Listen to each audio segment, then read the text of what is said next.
નમસ્કાર મિત્રો, વિડીયોમાં તમારું સ્વાગત છે। જી હા મિત્રો, અત્યારે હાલ દુઃખદ સમાચાર સામે આવી રહ્યા છે। તો મિત્રો વાત કરીએ તો યુપીમાંથી ગમખ્વાર અકસ્માતની ઘટના સામે આવી છે, જેમાં ટ્રેક્ટર ટ્રોલીને ડમ્પરે ટક્કર મારી હતી। આ અકસ્માતમાં ટ્રોલીમાં સવાર 4 વ્યક્તિઓના ઘટના સ્થળે જ મોત થયા છે, જેમાં 10થી વધુ લોકો ઘાયલ થયા હતા। તેમજ શનિવારે રાત્રે 11:30 વાગે હાઈવે પર એક ઢાબા પાસે આ અકસ્માત થયો હતો। જી હા મિત્રો, અત્યારે હાલ દુઃખદ સમાચાર સામે આવી રહ્યા છે।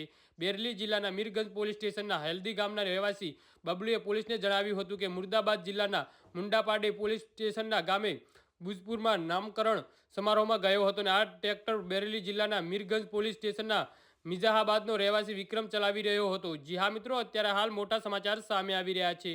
દૂધનગર ખાતે હાઈવે પર પાછળથી આવી રહેલા કાંકરી ભરેલા ડમ્પરે ટ્રેક્ટર ટ્રોલીને ટક્કર મારી હતી અને ટક્કર એટલી ગંભીર હતી કે ડમ્પર રોડની બીજી બાજુ ખાડામાં પલટી ગયું હતું।